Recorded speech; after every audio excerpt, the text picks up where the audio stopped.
The history books offer a comfortable lie.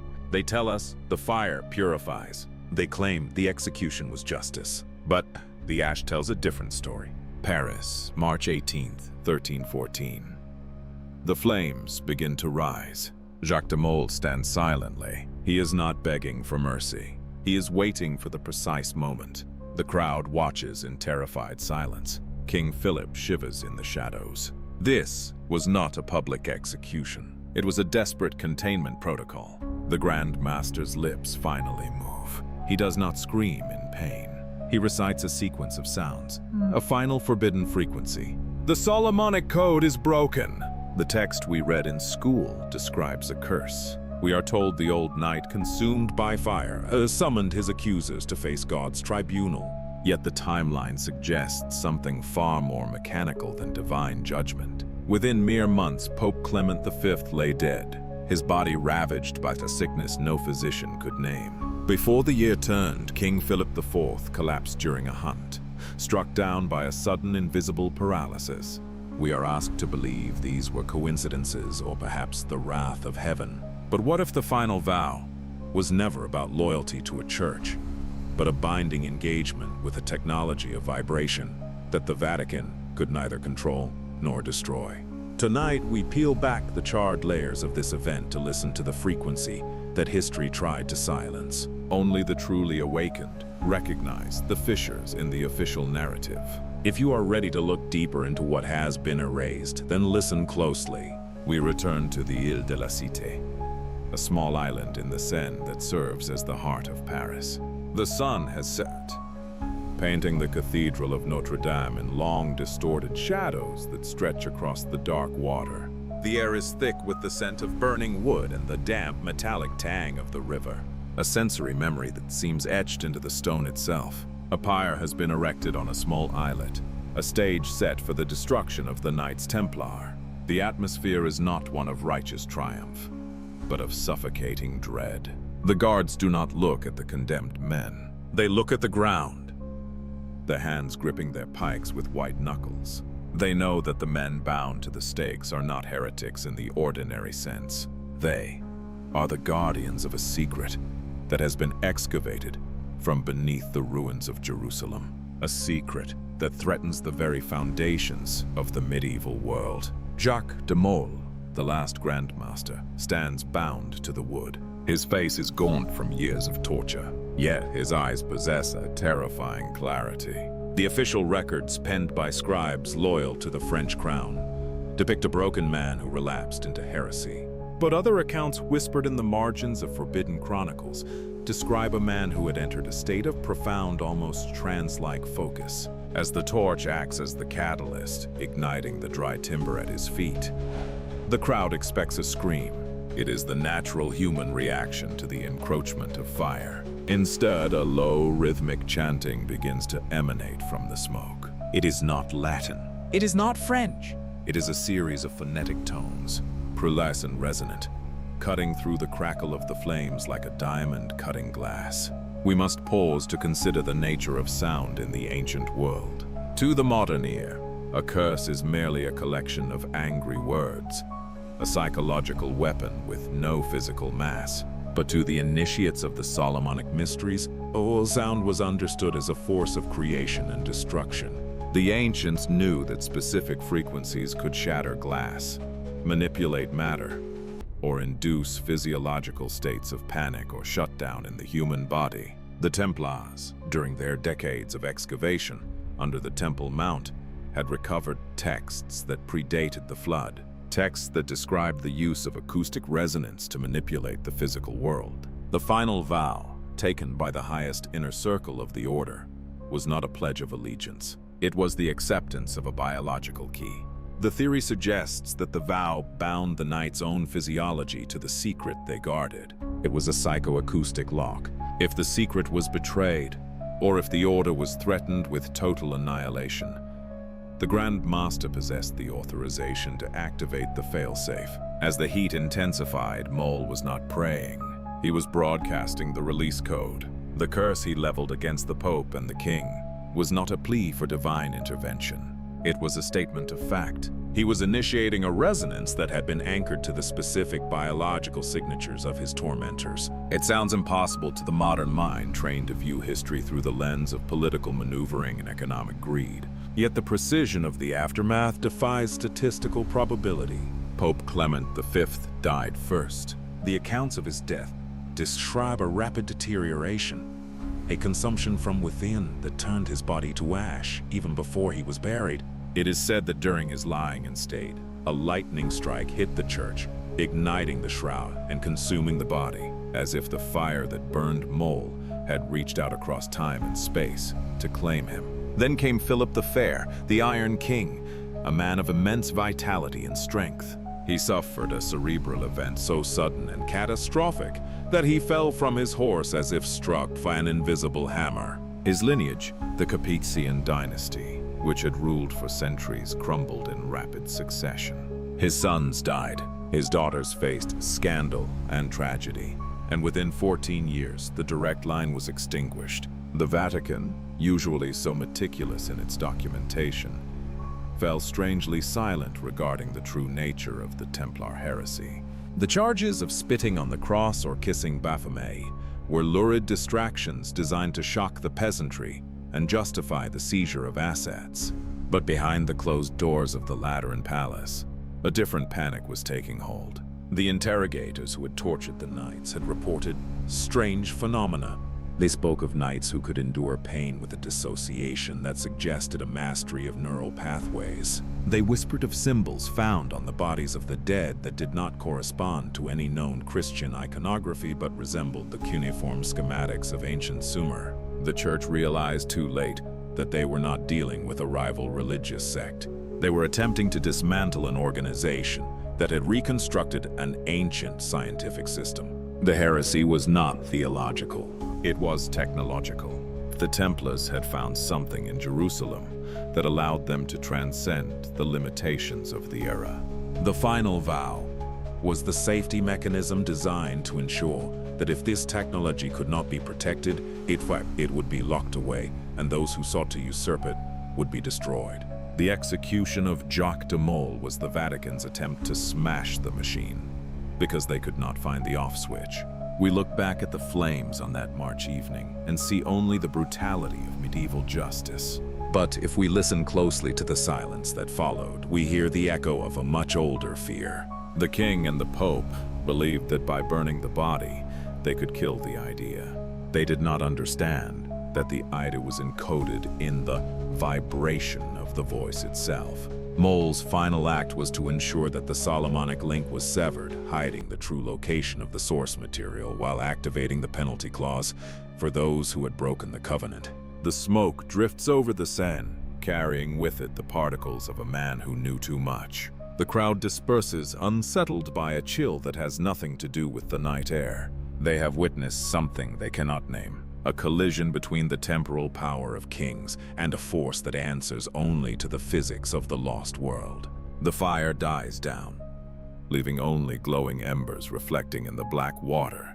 The physical evidence is gone. The bodies are ash. The archives are purged. But the frequency remains. It lingers in the architecture of the cathedrals that would rise in the centuries to come. It vibrates in the silence of the lodges that would emerge from the shadows. The final vow was spoken and the mechanism was set in motion. But where did this mechanism come from? To understand the end, we must return to the beginning, to the dark tunnels beneath a stable in Jerusalem, where 9 knights dug in the darkness, guided by maps that should not have existed. It is a strategic absurdity that defines the beginning of the mystery. We are asked to accept that 9 French knights claiming poverty and piety traveled the thousands of miles to protect the pilgrim roads of the Holy Land. Yet for 9 years, they barely patrolled a single mile of the highway. Instead, they retreated into the shadows of the Temple Mount, barricading themselves inside the ancient Al-Aqsa Mosque, which the Crusaders called the Temple of Solomon. History records them as guardians of the faith, but their behavior was that of a dedicated excavation crew. They did not accept new members. They did not seek glory in battle. They simply dug. The silence of those 9 years is not a void in the record.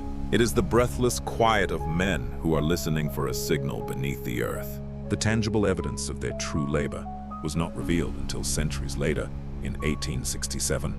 A team of British Royal Engineers led by Lieutenant Charles Warren arrived in Jerusalem to survey the bedrock of the city.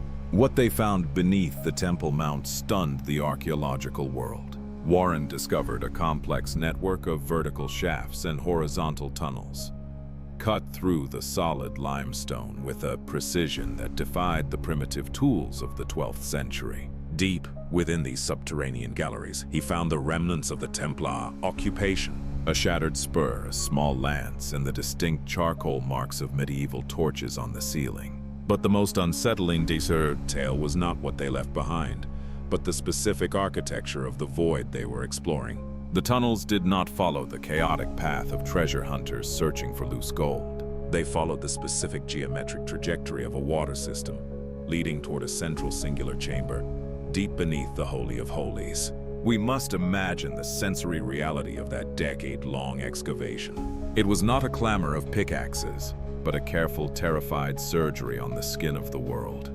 The air down there is stagnant, heavy with the metallic taste of limestone dust and the pressure of the thousands of tons of masonry above. The knights worked by the light of tallow candles, the flames flickering in the oxygen-deprived depths.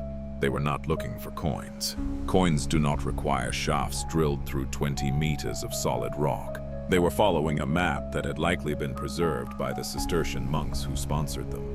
A map that pinpointed the location of a containment vessel. The official narrative claims the Templars were looking for the Ark of the Covenant, a golden box containing stone tablets.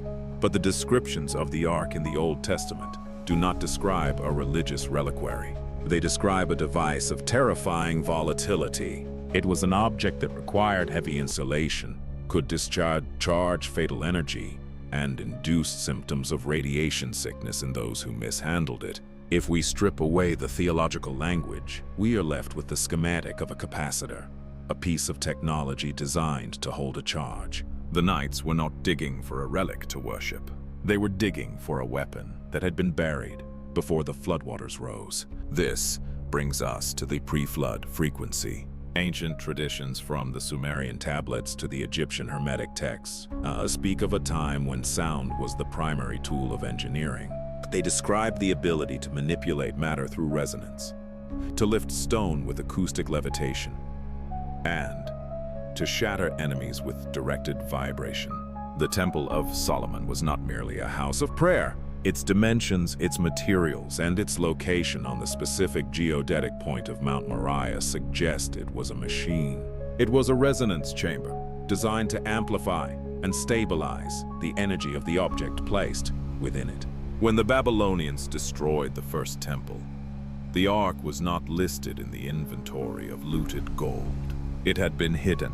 The Templars believed they knew where. The nature of their discovery explains their sudden, inexplicable rise to power. When the 9 knights returned to Europe in 1129, they did not return as weary soldiers.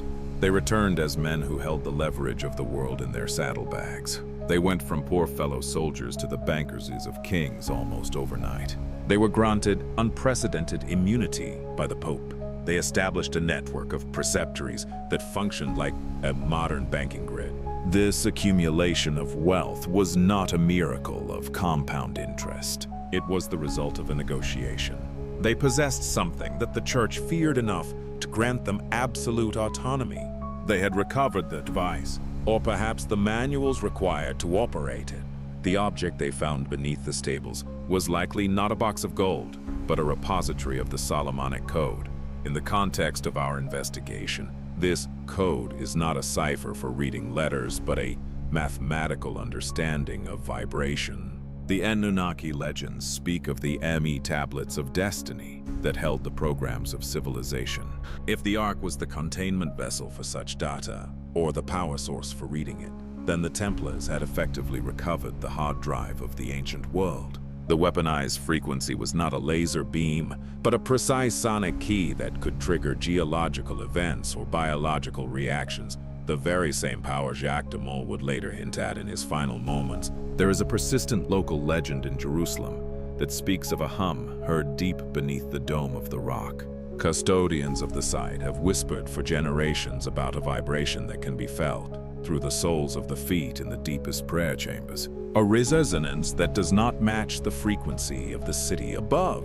The Templars spent 9 years living on top of this anomaly. It is plausible that their excavation was an attempt to dampen or extract the source of this resonance. The items Warren found, the spurs, the tools, were abandoned in haste. This suggests that when they finally breached the primary chamber, they found what they were looking for and left immediately, sealing the void behind them. The transition from the damp, suffocating tunnels of Jerusalem to the high courts of Europe was jarring. The Knights carried with them a profound psychological weight. They had looked upon the technology of the gods and survived. This knowledge separated them from the rest of humanity. They began to build their own structures, the Gothic cathedrals, which appeared in Europe shortly after their return.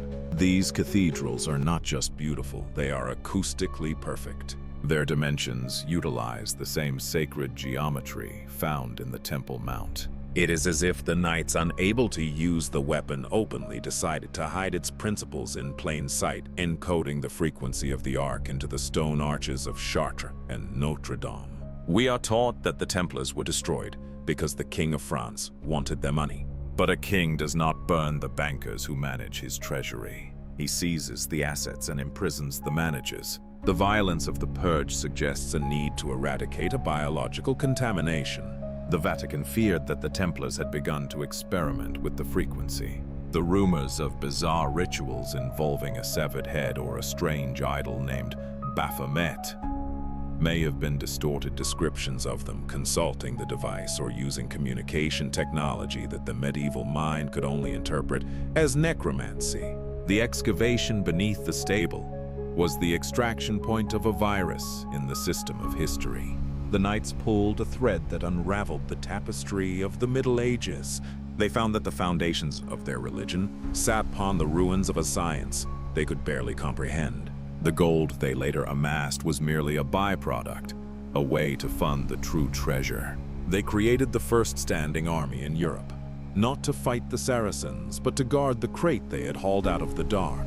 As we visualize those 9 men covered in the gray dust of Jerusalem, emerging into the blinding sunlight of the Levant, we must ask what they were carrying. It was heavy enough to require a wagon, yet valuable enough to reshape the geopolitical map of Europe. It was silent, yet it contained a sound that could topple walls. They did not speak of what they found. They simply took a vow of silence, the first iteration of the oath that would eventually bind their successors. They understood that some truths are too heavy for the human mind to carry without breaking. The tunnel remains there today, sealed off by modern authorities, guarded by political tensions and religious prohibitions. The emptiness where the object once sat is a void in the bedrock, a negative space that defines the shape of the missing piece. The Templars left the stable, but they did not leave the secret behind. They brought the vibration west, carrying a dormant earthquake in a wooden box, waiting for the moment when the code would be spoken aloud. The excavation was finished, but the experiment was just beginning. It is a paradox of faith that the holiest sanctuary in human history was constructed by the damned. We are told that King Solomon, the beloved of God, built the first temple to house the Ark of the Covenant. Yet the rabbinic legends and the suppressed apocrypha insist that he did not lift a single stone himself, nor did he employ free men for the heavy labor. Instead, he commanded a legion of demons. The official scripture praises his wisdom, but glosses over his methods, presenting a sanitized image of a pious king. But when we examine the specific descriptions of these demons and the tools they used, the image of a sorcerer fades and the blueprint of an engineer emerges. The paradox is stark. Why would the architect of heaven employ the laborers of hell, unless hell was simply a word for a technology the scribes could not comprehend? The evidence of this anomaly is still visible today, frozen in the colossal masonry of the Temple Mount. If you run your hand along the base of the western wall, You will encounter the master core stones weighing hundreds of tons fitted together with such seamless precision that a razor blade cannot pass between them. There are no chisel marks. There are no signs of the violent percussion required to quarry such mass. The silence of their creation is preserved in the Jewish law itself, which forbade the use of iron tools at the temple site. The scripture claims this was to maintain purity to avoid the metal of war. But a more practical reading suggests that iron tools were simply useless against the technology actually employed. The ancient Midrash speaks of a device called the shemer. It is often described in folklore as a worm no larger than a grain of barley. But the containment protocols for this worm are terrifyingly specific. It could not be kept in a metal vessel, for it would burst through. It had to be wrapped in thick tufts of wool and placed inside a lead box filled with barley bran. When the shemer was held against stone, the rock did not break. It split and polished itself along the desired line. To the modern mind, the description of a small emitter shielded by a lead to prevent radiation leakage capable of cutting stone with thermal or sonic precision does not sound like a biological creature. It sounds like a concentrated beam weapon or a laser cutting tool. The worm was a metaphor for a beam that bored through matter. This brings us to the King Cipher, the Testament of Solomon. This text, written in Greek and dating back to the early centuries of the Common Era, was widely circulated, but eventually pushed to the fringes of the canon. It reads like a grimoire, a catalog of demons summoned by the king.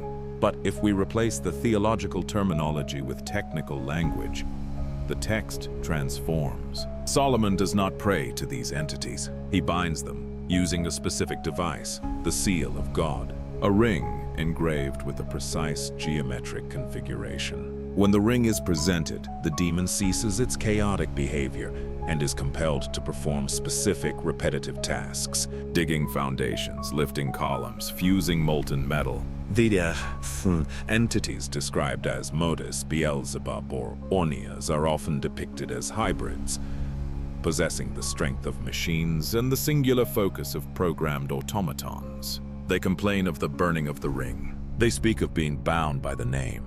This is not the language of spiritual negotiation. It is the language of command and control. The demons function less like fallen angels and more like the remnant biotechnology or autonomous machinery of a previous civilization, the Anunnaki. The Sumerian texts refer to the Sabati, the 7 worker gods, or the Agigi, who toiled before humanity. Solomon's wisdom may have been the recovery of the control unit, the ring that allowed him to reactivate these dormant servitors. The demons with the heavy loaders, the excavators, the sonic drills of the Anunnaki infrastructure left behind after the deluge. Solomon found the frequency key, the cipher that brought them back online. The seal was likely a circuit, a cymatic pattern that generated the command signal. The Vatican and the early church fathers, faced with these accounts, had a choice. They could admit that the great king was a scavenger alien tech, which would undermine the entire narrative of divine revelation. Or they could rebrand the machinery as demons and the control unit as magic. They chose the latter. They demonized the technology to ensure no one else would go looking for the off switch. This act of erasure was meticulous. The Bible mentions Solomon's wealth and his wives, but it becomes vague about the source of his power.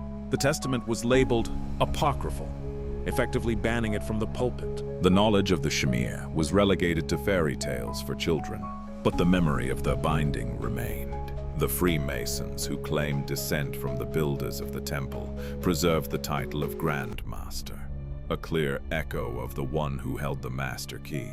Their rituals focused on geometry, architecture, and the lost word are not merely symbolic. They are a mnemonic system designed to preserve the structure of the cipher without revealing its operational power. Consider the Table of Solomon, another legendary artifact said to be inscribed with the true name of God. The legend states that whoever possesses the table can alter creation.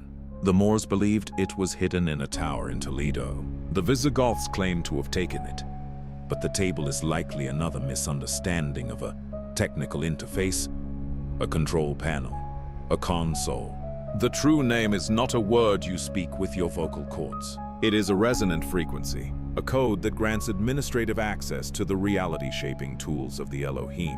Solomon didn't just build a temple. He built a Faraday cage to house the generator. The tragedy of Solomon, as hinted in the suppressed texts, is that he eventually lost control. The demons began to rebel. The machinery malfunctioned, or the programming corrupted. The text speaks of Solomon falling into idolatry, worshipping the gods of his foreign wives. But perhaps he was simply trying to interface with different operating systems, desperate to keep the grid online. The collapse of his kingdom after his death wasn't just political.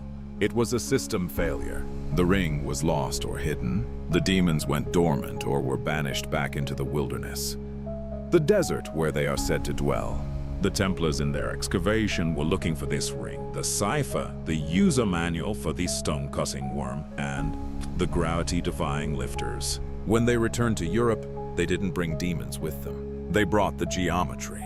They built the Gothic cathedrals using the sacred numbers derived from the Solomonic blueprints. The high vaulted ceilings, the rose windows, the labyrinth floors, these are not just aesthetic choices. They are circuits in stone. They are amplifiers. The Templars were attempting to reconstruct the hardware, even if they lacked the power source to turn it fully on. The terror of the Vatican comes into sharper focus here. If the final vow of the Templars involved the transmission of this specific Solomonic knowledge, then the Church was not fighting heresy. They were fighting the reactivation of a pre-flood industrial complex. They burned Jacques de Molay not because he worshipped the devil, but because he knew the startup sequence. The demons of Solomon were never spiritual enemies. They were the terrifying immoral tools of a civilization that viewed humanity as a labor force. To summon them is not to endanger your soul, but to endanger the physical safety of the planet. We walk through the ruins of history, stepping over the cables of a disconnected machine. We look at the gargoyles perched on the cathedrals, grotesque hybrid creatures staring down at us. We are told they are there to scare away evil spirits. But perhaps they are not statues of imaginary monsters. Perhaps they are the technical schematics of the demons that built the walls, frozen in stone by the stonemasons who remembered what they looked like. The gargoyle is not a guardian. It is a portrait of the workforce. The cipher was broken, the ring was lost, and the worm was hidden in lead. But the code itself, the mathematical relationship between sound and stone, cannot be destroyed.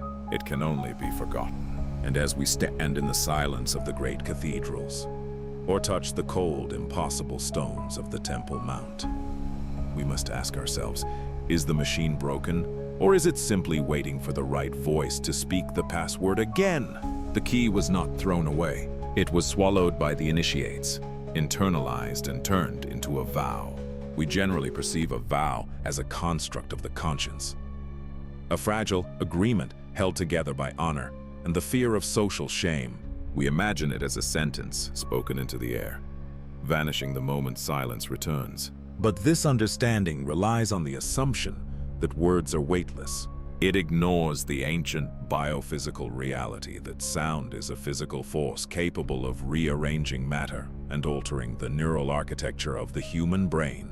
What if the most terrifying oaths in history were not moral contracts, but surgical procedures performed with the voice? The initiate did not merely promise to keep a secret. They were physically modified to ensure they could never release it. The silence of the Templars under torture was not an act of will. It was the result of a biological lock. To understand the mechanics of this lock, we must descend into the damp circular darkness of the Tour du Coudray in the castle of Chinon.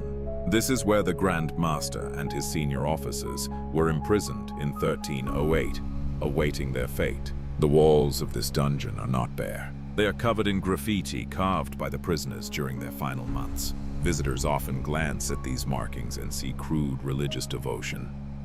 Crosses, hearts, and prayers scratched into the soft limestone. But if you press your face close to the cold, sweating stone, tracing the grooves with a fingertip, a disturbing anomaly emerges. The carvings are not chaotic scrawls of desperate men. They are precise geometric grids. There are complex webs of intersecting line, mandalas of sharp angles and strange vibrating patterns that resemble modern oscilloscopes. These are not icons of faith. They are cymatic diagrams. Cymatics is the study of visible sound. The patterns created when a specific frequency vibrates a medium like sand or water. The prisoners at Chinon were not carving symbols of God. They were frantically recording the visual representation of a frequency. They were etching the sheet music of the Solomonic code into the walls, perhaps in a desperate attempt to preserve the key, or perhaps to ground themselves against the psychic pressure of the lock that was beginning to kill them from the inside. The damp air of the dungeon feels heavy, drenched with a static tension that makes the hair on one's arm stand up. It is the feeling of a room where a high-voltage machine has just been turned off. This physical evidence forces us to re-examine the most infamous accusation leveled against the order, the obscene kiss. During the trials, inquisitors claimed that initiates were forced to kiss the Grand Master on the mouth, the navel, and the base of the spine. The Church painted this as a ritual of humiliation and sodomy, a perversion designed to degrade the knight. However, in the context of bioenergetic engineering, these specific points, the mouth, the solar plexus, and the sacrum, align perfectly with the major resonance centers of the human nervous system. In Eastern traditions, these are the nodes of the Kundalini. In the Solomonic science, they are the input ports for the biological override. The kiss was likely not a kiss at all. It was the close-range transmission of a resonant frequency. The master would place his mouth against the initiate's spine or navel and vocalize a specific subaudible tone, the lost word or a fraction of it. This vibration delivered directly into the nerve clusters acted as a somatic imprint. It sensitized the vagus nerve to a specific trigger. The vow was literally hummed into the bone structure of the new knight. Once the frequency was installed, the initiate's body became a living containment vessel. If they attempted to speak the forbidden truths, the physiological stress of the betrayal would trigger the implanted resonance. The throat would constrict, the heart would enter fibrillation, the brain would seize. This hypothesis is supported by the Chinon parchment, a document discovered in the Vatican secret archives in 2001. For centuries, historians believed the Templars were guilty as charged. But this parchment reveals that Pope Clement V actually absolved the Templars of heresy in secret. He knew their rituals were not satanic. He investigated the kiss and found it to be a tradition of the fraternity, a bizarre but non-heretical transmission of lineage. The Pope realized the Templars were guarding a technology he needed. But the King of France, Philip, wanted the weapon for himself.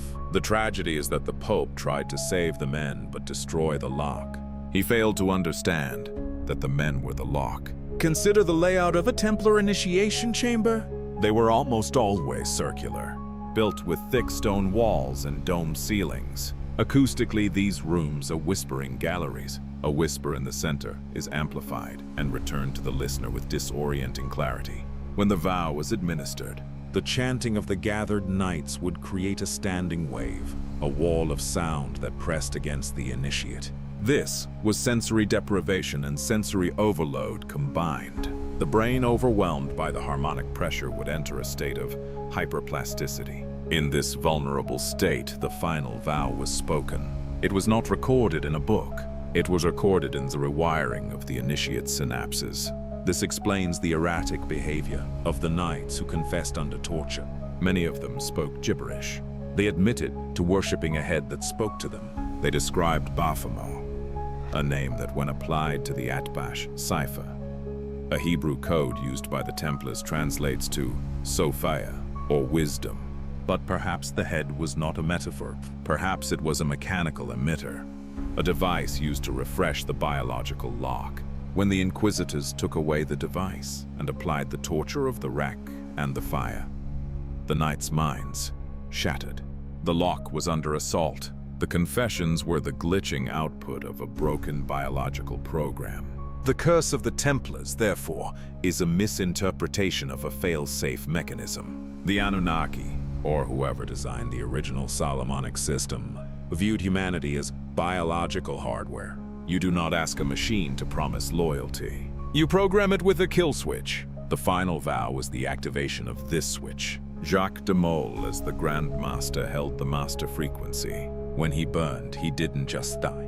He triggered a remote signal that resonated with the biological locks of those who had betrayed the system, including the Pope and the King, who had likely been exposed to the frequency during their negotiations with the Order.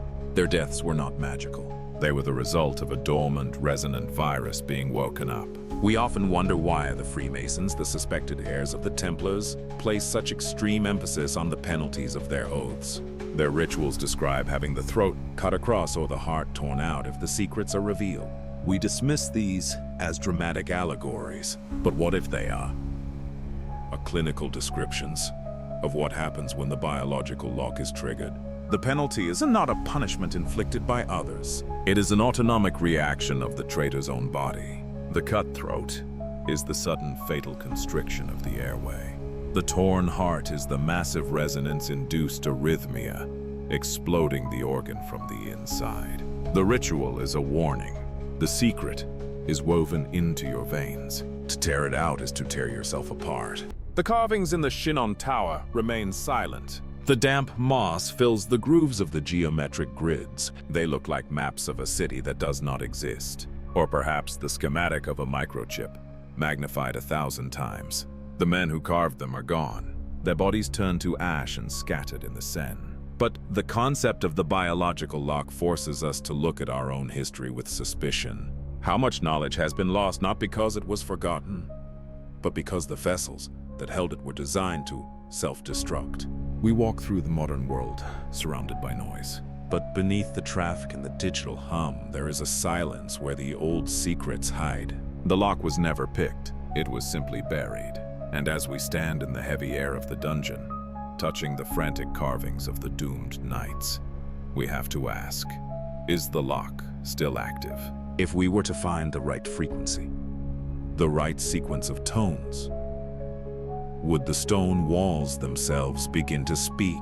Or would we find that we too carry the dormant code in our blood, waiting for a signal we hope never to hear? The body remembers what the mind has been told to forget. It is one of history's most confusing contradictions that an institution built on the preservation of relics would commit its vast resources to the total obliteration of its own most loyal army. We are taught that King Philip the Fair was driven by a bankrupt treasury fueled by an envy of the Templars' gold. But the accounting of the purge does not balance. If the goal was financial seizure, the most logical strategy would have been a targeted arrest of the treasurers, a quiet confiscation of the ledgers and a restructuring of the debt. You do not burn the bankers if you want their money. You seize the bank and keep the managers alive to unlock the vaults. To destroy the men who hold the combinations is not an act of greed. It is an act of frantic, irreversible disposal. The dawn raids of October 13th, 1307, were not a police action. They were a biohazard containment protocol. The physical evidence of this terror lies in the unprecedented synchronization of the arrest orders. In the archives of the Bibliothèque Nationale in France, copies of the infamous lettre de cachet still exist. These documents were sent to every bailiff, seneschal, and magistrate across the Kingdom of France, a full month before the raid.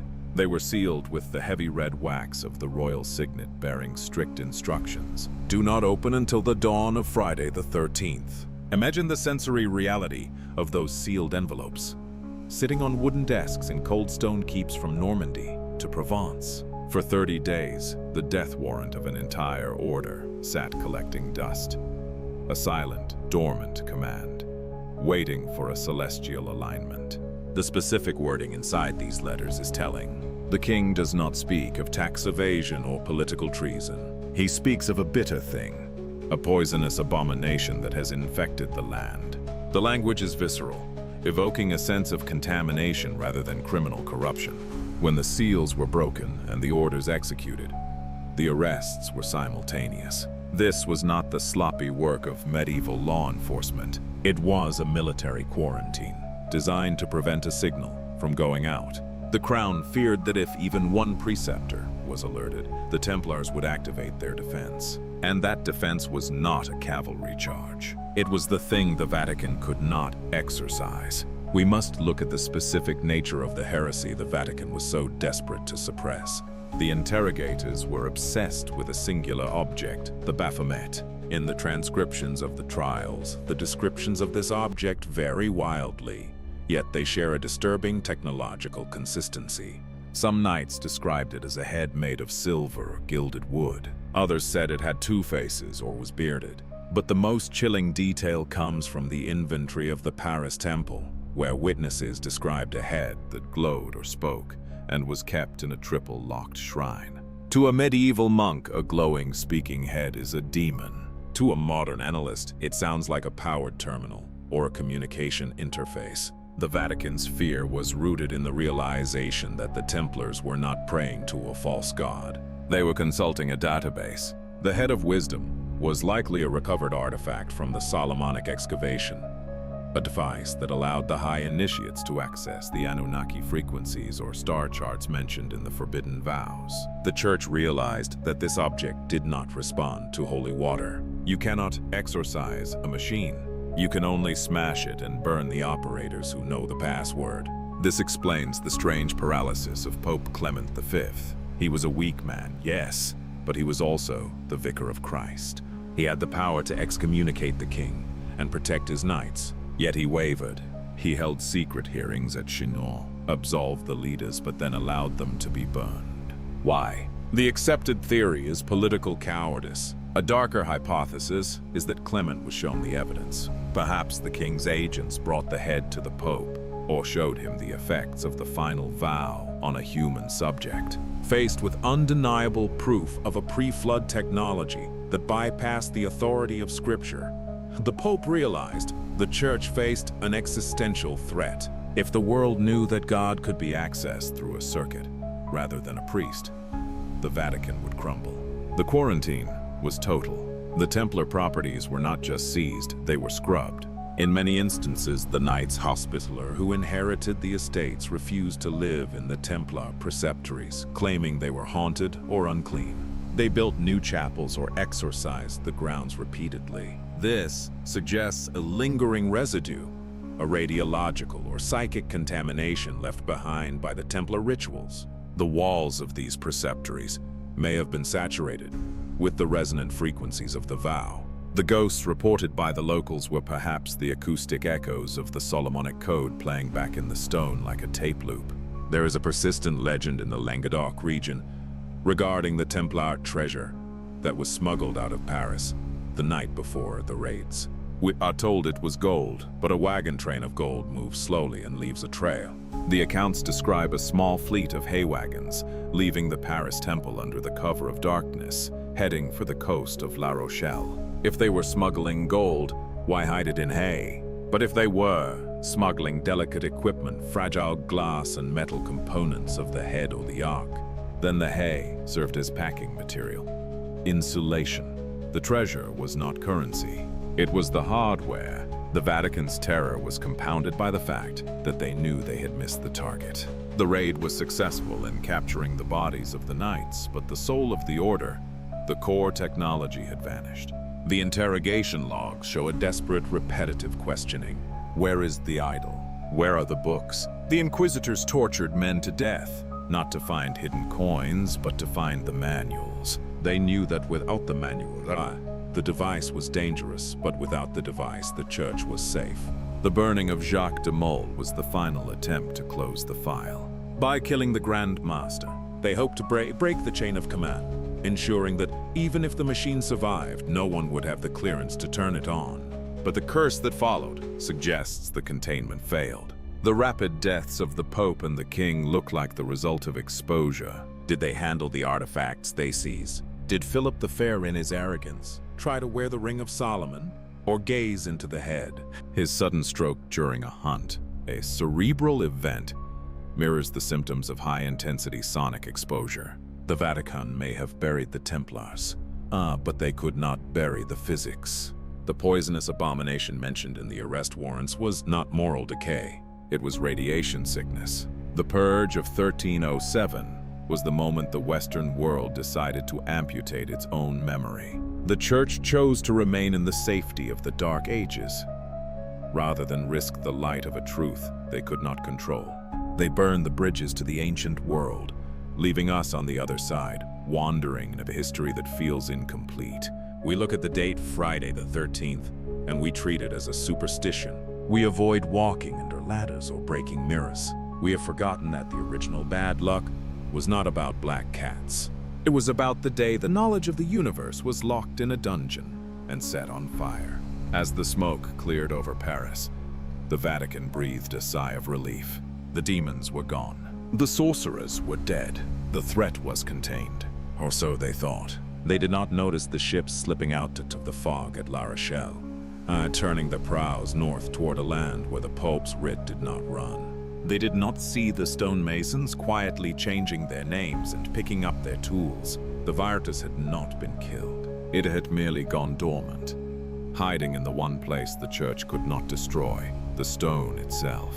We stand today in the ruins of the Templar preceptories, touching the cold, moss-covered walls. The silence is profound, but is it empty, or is it the heavy, pregnant silence of a quarantine zone where the containment field is still active?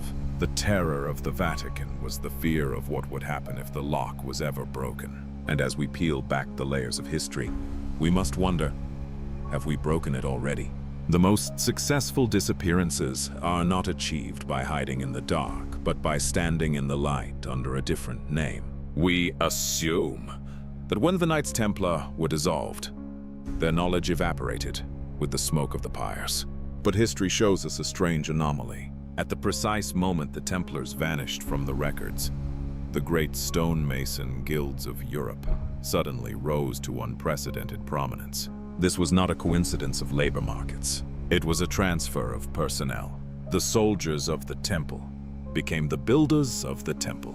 They traded their swords for trowels, not to build churches for the Pope who betrayed them, but to construct massive fireproof vaults for the secrets he tried to burn. The Gothic cathedral is not merely a house of worship. It is a stone ark, a survival capsule designed to float on the tides of time. To witness the physical proof of this transition, one must stand in the nave of Chartres Cathedral at the moment of the summer solstice. There is a specific paving stone on the floor, distinct from the others, marked with a metal tenon. At high noon, a single ray of light passes through a clear pane in the stained glass window of Saint Apollinaire. It strikes the tenon with the precision of a laser sight. This is not religious symbolism. It is an astronomical alignment mechanism, accurate to the millimeter. The air in the nave is cool, smelling of centuries of incense and pulverized limestone. If you listen closely, the acoustics of the space are unnatural. A whisper near the altar travels the length of the nave without losing clarity, while the noise of the outside world is completely deadened. The building acts as a high-fidelity filter designed to amplify a specific range of frequencies while rejecting all the others. This brings us to the sudden emergence of the Gothic style itself. Before the Templars returned from Jerusalem, European architecture was Romanesque, thick, heavy, and dark. Then within a single generation, the Opus Francaeanum appeared. Walls became thin curtains of glass. Ceilings soared to impossible heights. Arches became pointed. Historians attribute this to an evolution of style, but engineers recognize it as a technological leap. The pointed arch is not just an aesthetic choice. It is a vector diagram of stress distribution that mirrors the geometry of the pyramids. The Templars did not invent this. They imported it. They brought the blueprints of the Solomonic architects back from the East and handed them to the guilds. The men who built these structures were known as Freemasons, not because they were part of a secret club, but because they were free. Unlike the serfs bound to the land, these Masons held a papal bull, granting them the right to travel freely across borders. This freedom was the perfect cover for a network of fugitives. A knight on the run is a target. A Mason on the road is a necessity. They moved from site to site, carrying the royal secret in their heads and hiding it in the geometry of the buildings. They encoded the lethal activation frequencies into the proportions of the nave, the ratio of the height to the width, the spacing of the columns, the curvature of the vault. These are not random. They are the frozen musical intervals of the Solomonic code. Goethe once famously called architecture frozen music. In the case of the Gothic cathedrals, this is literally true. If you were to translate the dimensions of Notre Dame or Amiens into hertz, you would get a harmonic chord. The theory suggests a maverat if the correct sound were generated within the cathedral. Perhaps the final vow chanted by a choir of initiates, the building would resonate. It would not just vibrate, it would activate.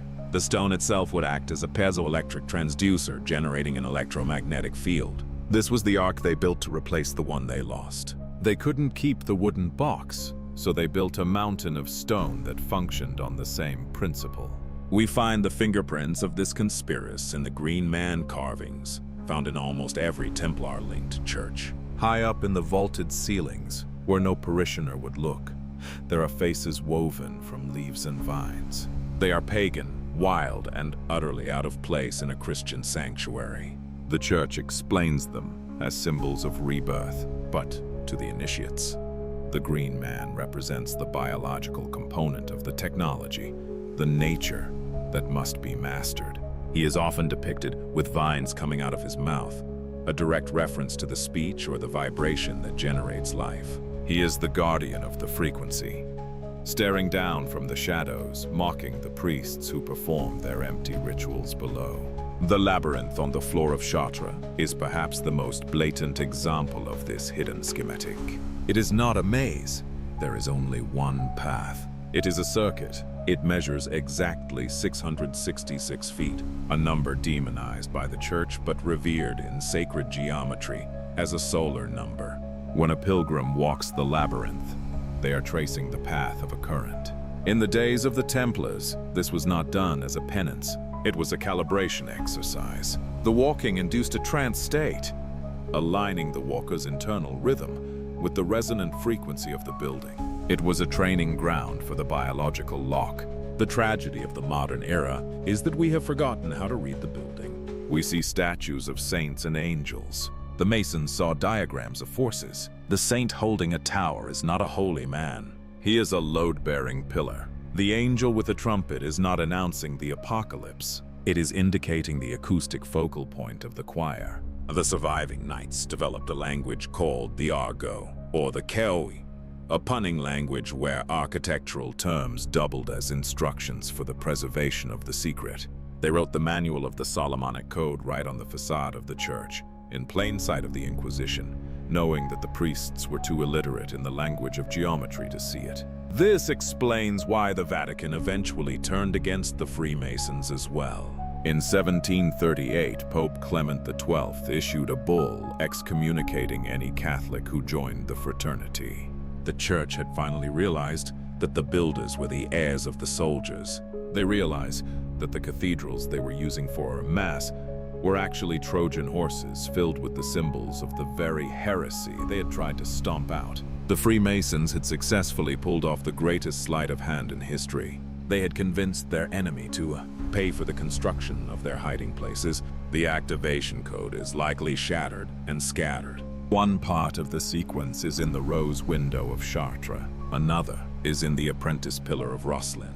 A third is in the floor of Westminster. No single building holds the full key.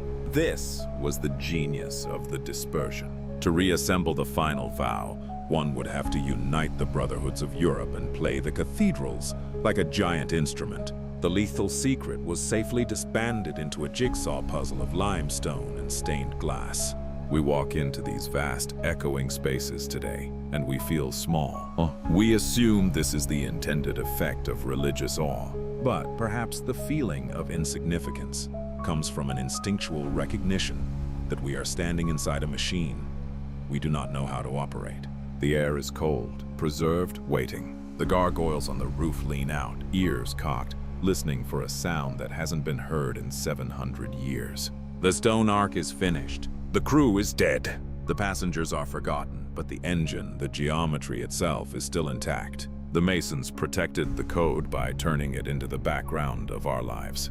They made it so big we stopped seeing it. But as we run our hands over the cold pillars, we must ask, what happens if the resonance returns? What happens if the choir hits the perfect note that matches the dimensions of the vault? Does the stone crack? Or does the Ark finally do what it was designed to do and open a door that the Vatican has been trying to hold shut since the beginning of time? The building is silent, but it is not empty. It is holding its breath. It is a medical impossibility that a man can die of a broken promise. Yet history is littered with corpses that bear no mark of the blade, only the internal ruin of a sudden systemic collapse. We are taught to view the curse as a superstition, a ghost story designed to frighten the weak into obedience. But this skepticism overlooks the documented reality of the traitor's decay, a specific rapid deterioration of the physical body that strikes those who violate high-level hermetic oaths. The paradox here is chilling. The executioner is not an external agent sent by a king. The executioner is the traitor's own nervous system turning against itself in a violent act of biological sabotage. The penalty is not inflicted, it is triggered. To witness the blueprint of this mechanism, one must examine the physical text of the old charges, the ancient manuscripts that govern the Masonic and Templar traditions. Specifically, consider the Graham manuscript or the harrowing descriptions found in the archives of the Scottish Rite. These documents are often dismissed as allegorical theater. They describe penalties of terrifying brutality. The throat cut across, the tongue torn out by the root, the heart buried in the sands of the sea. But if you strip away the archaic language and look at the anatomy involved, a different pattern emerges. These are not random acts of violence. The throat, the heart, and the solar plexus are the primary resonant chambers of the human body. They are the specific nodes where the vow was vibrated during the initiation. When we read these penalties, we imagine a man with a knife standing over a victim. But let us look closer at the sensory reality of the initiation itself. The initiate kneels. The room is acoustically tuned. The master speaks the word directly into the initiate's ear or against their spine. This is a bioacoustic implantation. The theory of the traitor's decay posits that the vow establishes a standing wave within the initiate's water-based cellular structure. It creates a harmonic equilibrium as long as the initiate remains true. That is, as long as their psychological state aligns with the frequency of the vow. The body functions perfectly. The resonance might even strengthen them, granting the stamina and focus for which the Templars were famous. However, the moment the initiate decides to betray the order, a dissonance is introduced. The intent to reveal the secret creates a physiological stress response, a spike in cortisol, a change in heart rate, a shift in the galvanic skin response. In a normal person, this is just guilt. In a bound initiate, this shift disrupts the harmonic equilibrium of the implanted frequency. The lock begins to vibrate out of phase. The cutting of the throat is not a blade. It is the sudden spasmodic constriction of the trachea and the vagus nerve choking the traitor on their own words. The torn heart is a massive resonance-induced arrhythmia, exploding the organ from the inside.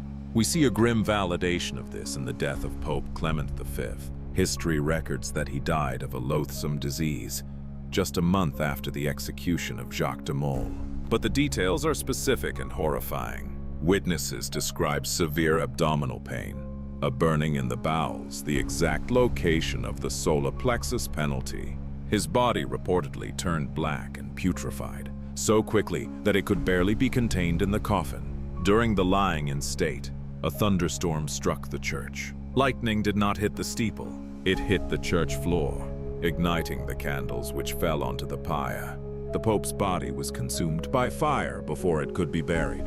It was as if the biological self-destruct mechanism had completed its cycle with a final thermal release. Then there is the case of William Morgan, the man who threatened to publish the secrets of the Freemasons in 1826.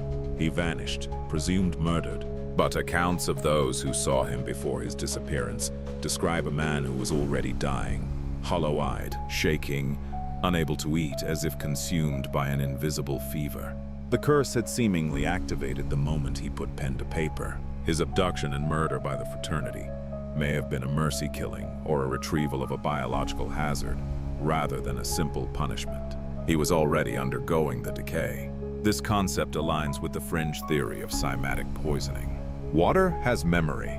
Dr. Masaru Emoto and other researchers have demonstrated that water crystallizes differently when exposed to different words or frequencies.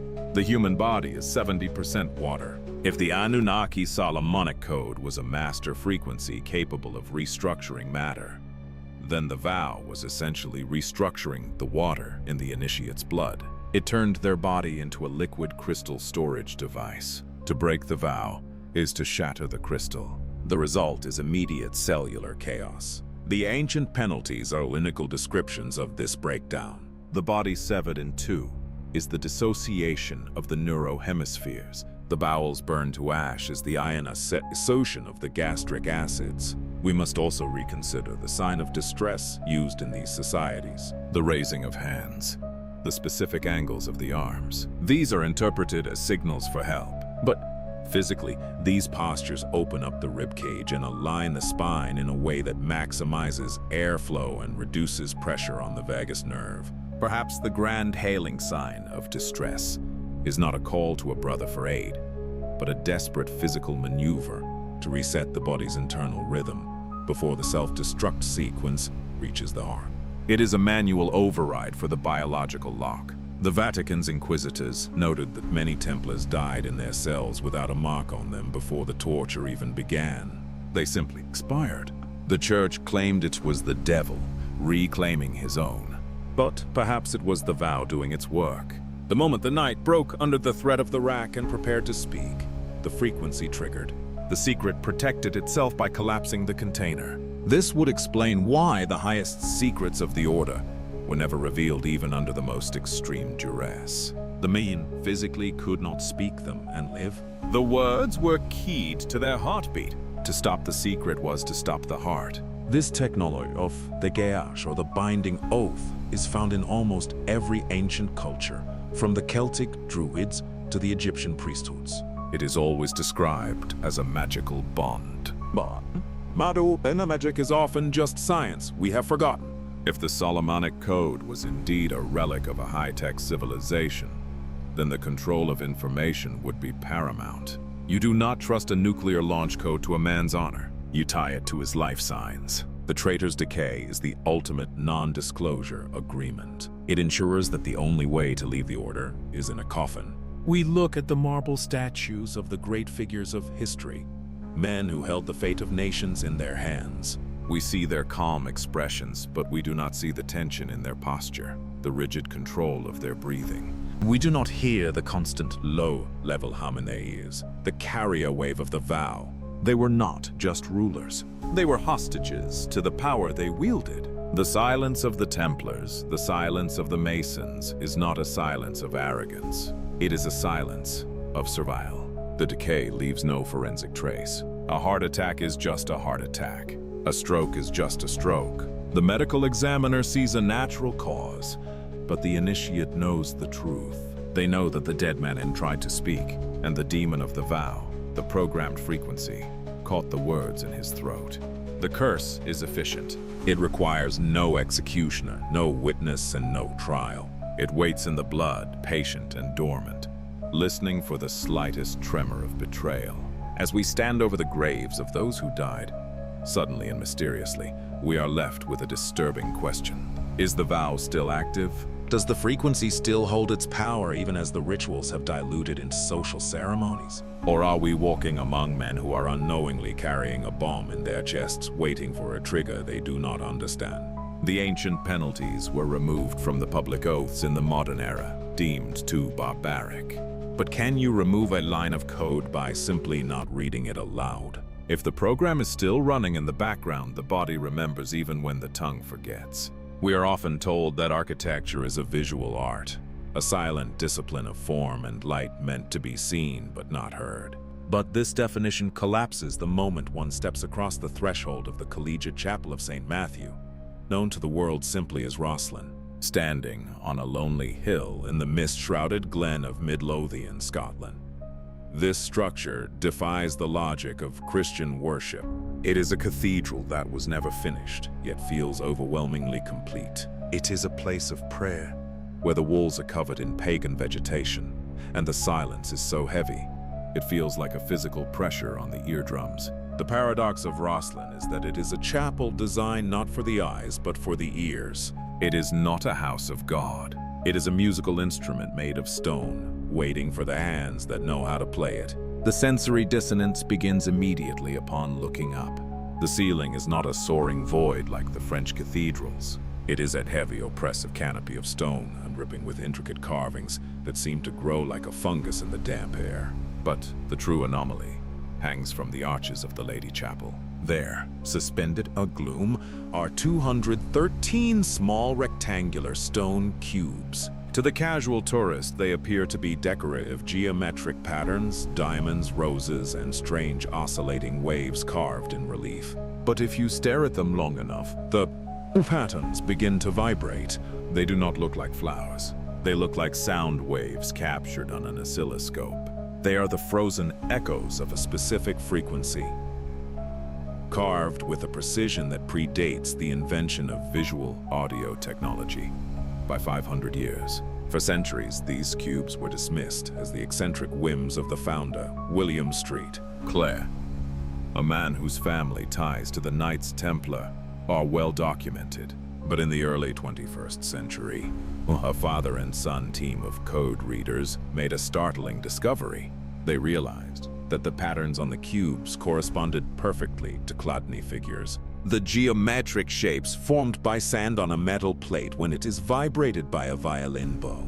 Each cube represents a specific musical note. The patterns are not art. They are a spectral analysis of sound. The stonemasons of the 15th century were not carving symbols.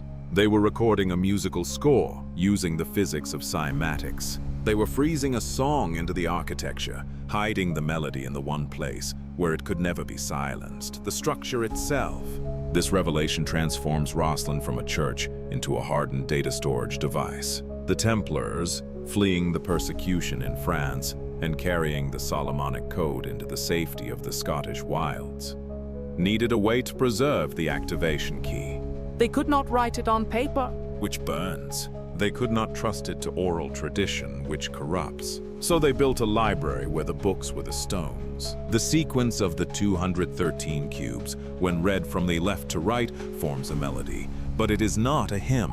It is a complex, dissonant progression that utilizes the devil's interval, the diabolus in Mosaica, a tritone that was strictly forbidden by the medieval church because of its unsettling psychological effects. Why would a Christian chapel enshrine a forbidden, disorienting sound sequence in its holiest sanctuary? The official narrative claims Street. Clare was simply a lover of the arts, but the specific arrangement of the notes suggests a function far more utilitarian, if the Solomonic code was indeed a technology of resonance. A way to manipulate the biological lock, or activate the stone arc. Then the cubes at Rosslyn are the backup drive. They preserve the exact vibrational sequence required to turn the system on. The devil's interval is not satanic. It is a specific frequency that bypasses the brain's natural filters, inducing the trance state necessary for the final vow. The centerpiece of this frozen symphony is the apprentice pillar.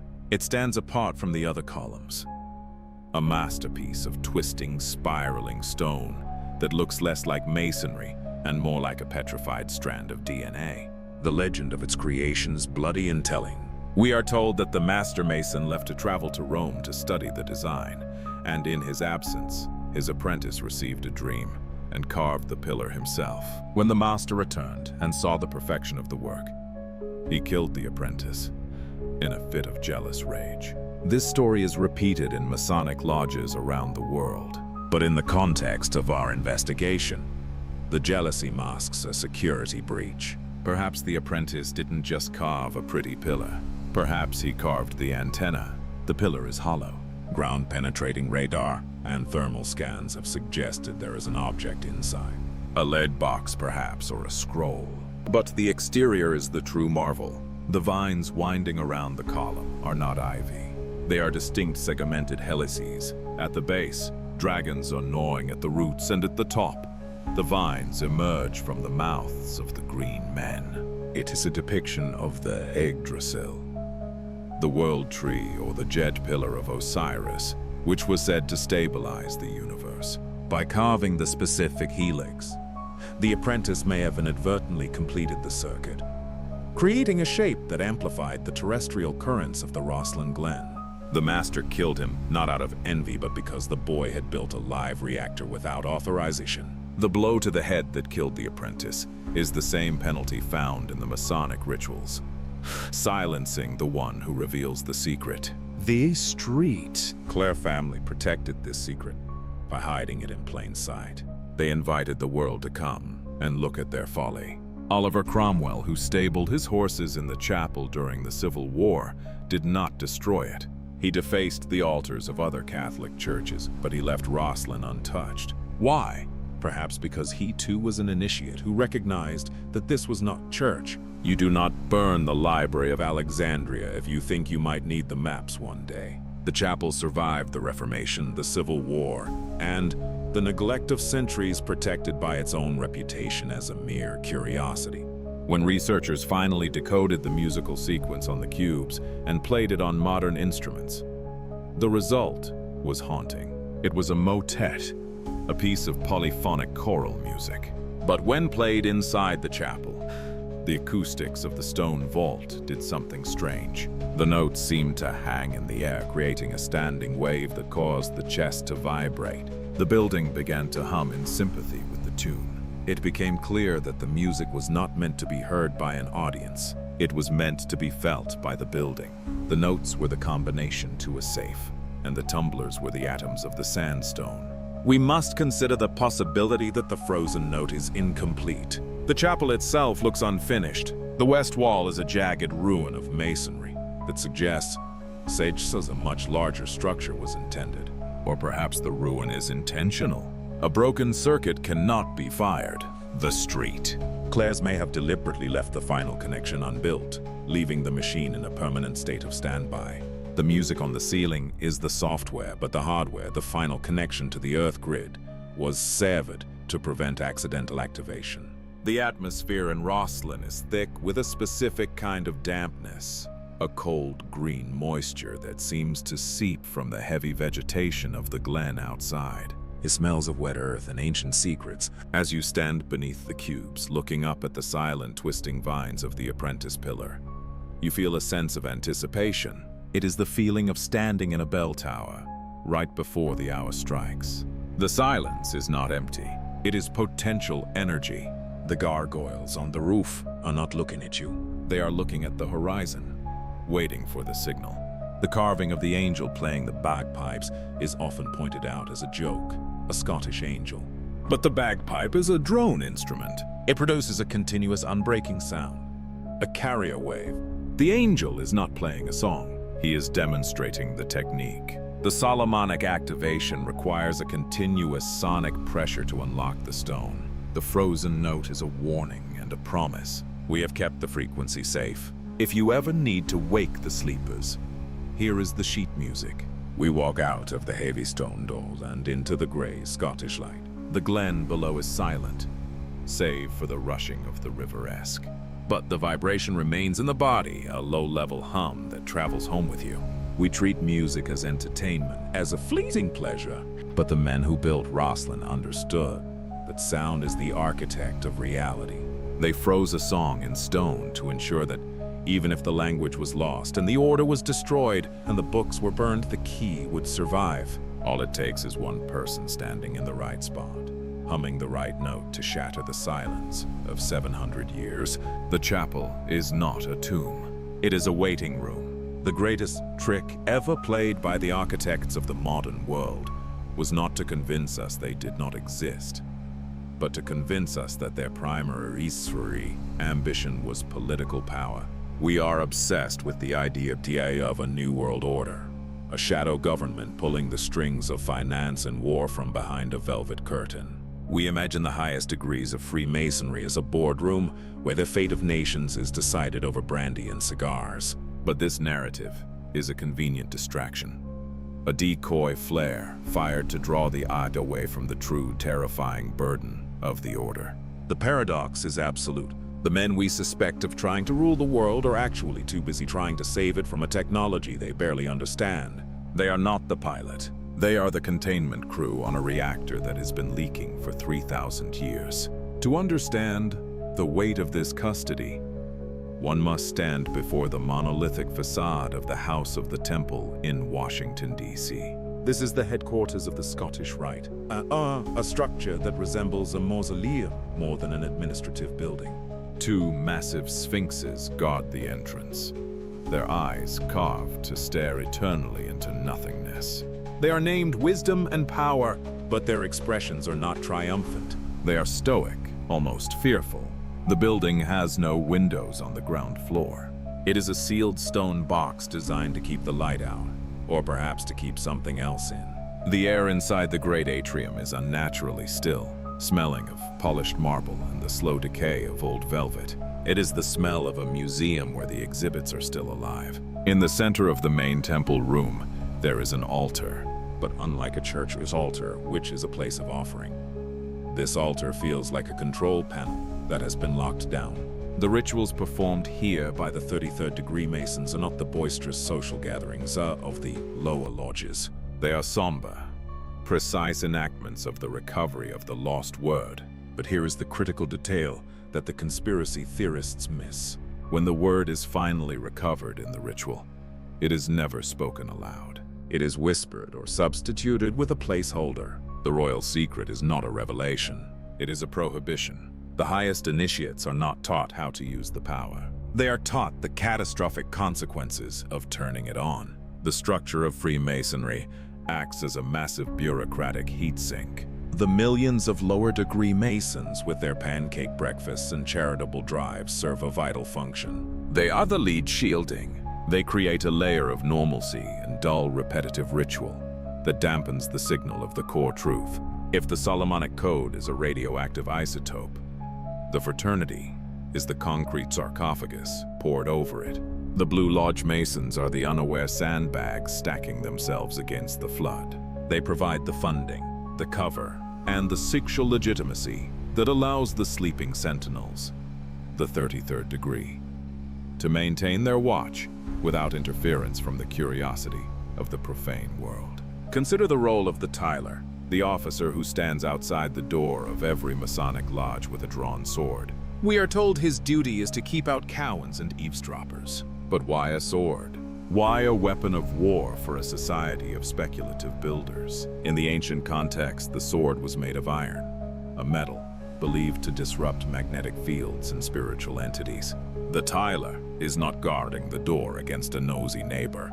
He is symbolically and perhaps originally literally guarding the perimeter against the entities or the resonance that might escape the ritual chamber. The sword is a grounding rod. The Tyler is the final failsafe, the man authorized to cut the connection if the energy inside the room becomes unstable.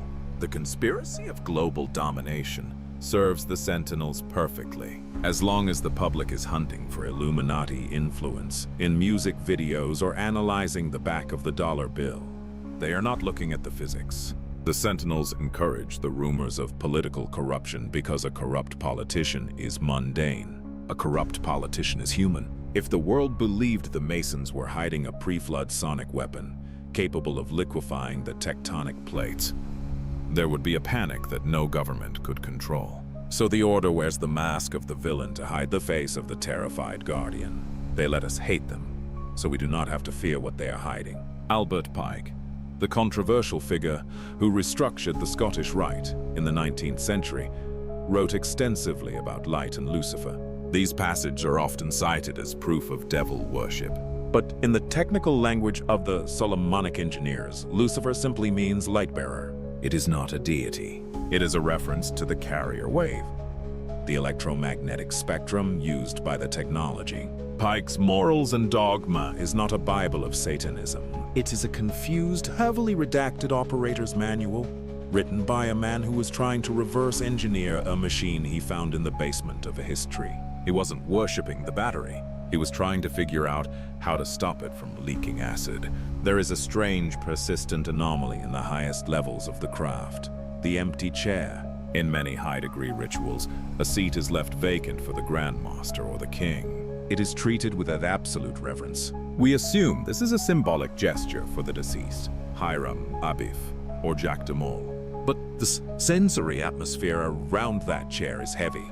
It occupies the focal point of the room's acoustics. Perhaps the chair is not empty. Perhaps it is the designated receiver for the frequency, the spot where the resonance pools.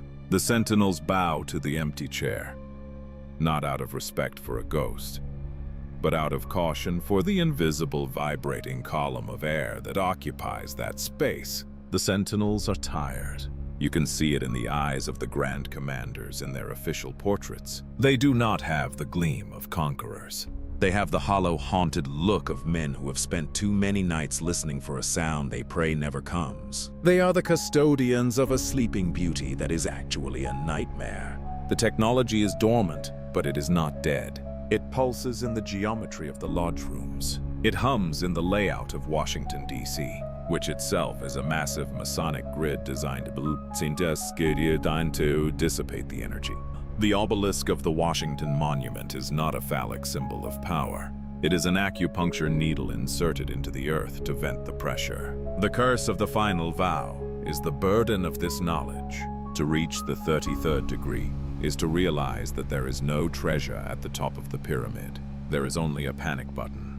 The initiate climbs the ladder expecting to find God, and instead finds a warning sign. The great work they speak of is not the perfection of humanity, but the perpetual maintenance of the cage. They are not building a new world. They are shoring up the walls of the old one, patching the cracks where the light of the Anunnaki sun threatens to break through and blind us all.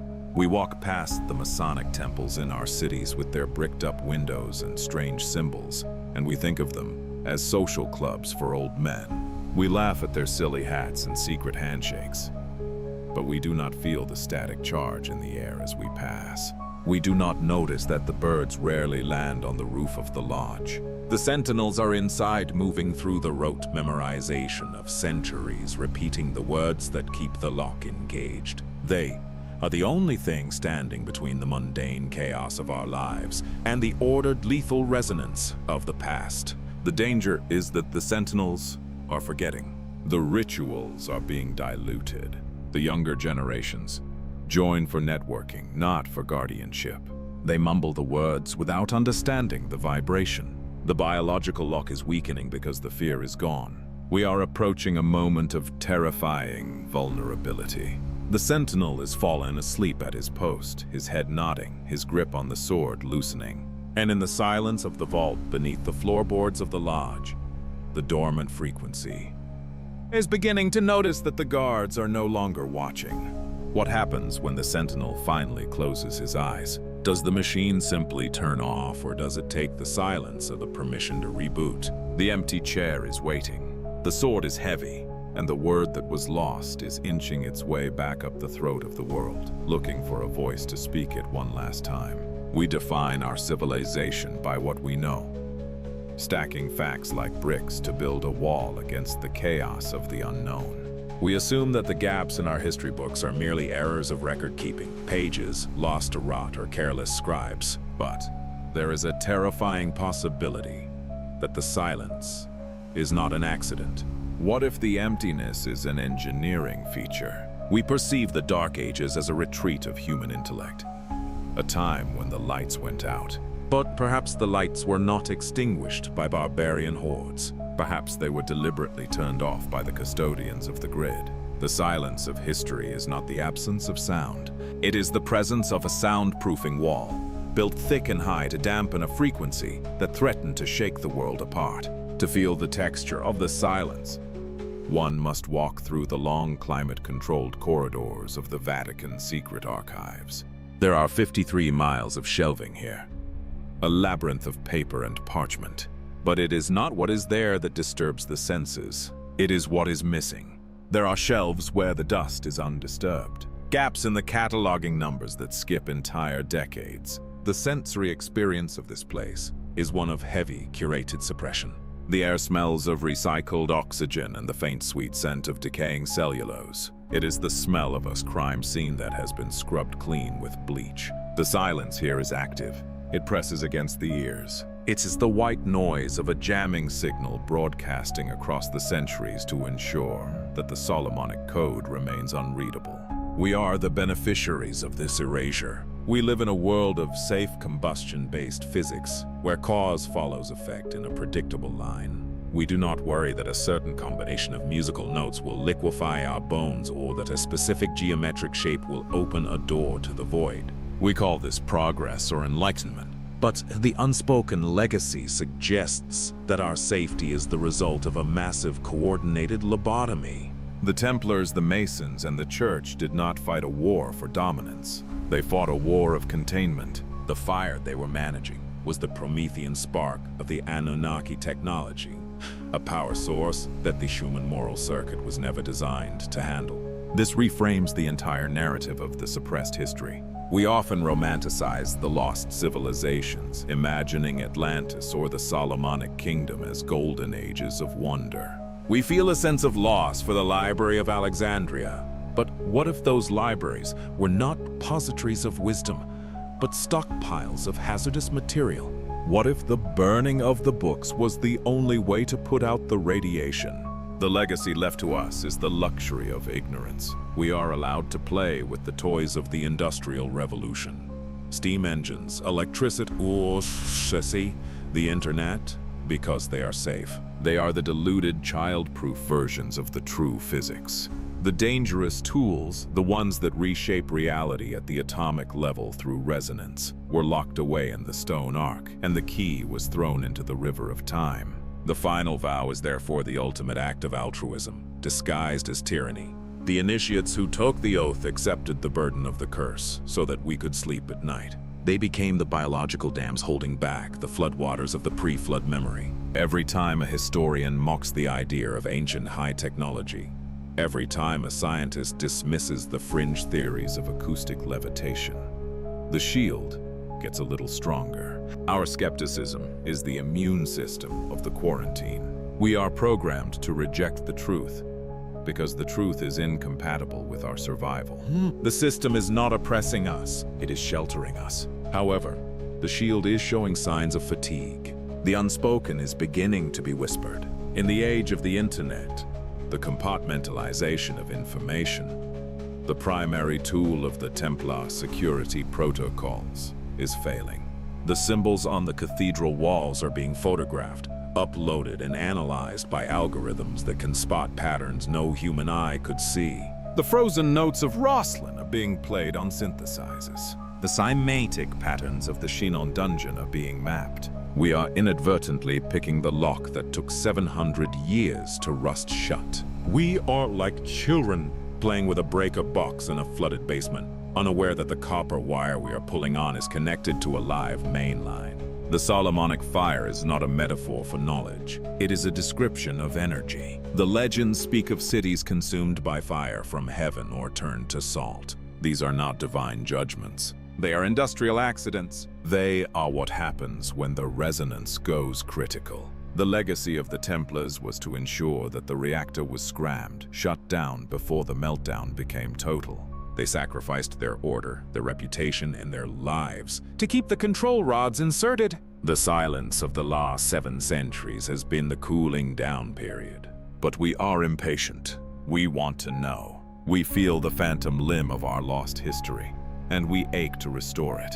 We dig in the tunnels under Jerusalem. We scan the pyramids with nuance. We are desperate to remember. But we must ask ourselves a question that the modern mind refuses to entertain. Is there some knowledge that is strictly incompatible with human life? Perhaps the loss of our history was the only reason we survived to have a history at all. The Anunnaki did not leave us a gift. They left us a loaded gun. The Templars took the gun away and hid it. And now we are busy looking for the closet where they put it. As we stand at the end of this journey, looking back at the pair of Jacques de Molay, the tunnels of the Temple Mount, and the silent, staring gargoyles of the cathedrals, the picture finally resolves. We see that the conspiracy was never against us. It was for us. The silence is a blanket tucked around a sleeping child. The darkness of the mystery is the shade drawn against a sun that is too bright to look at.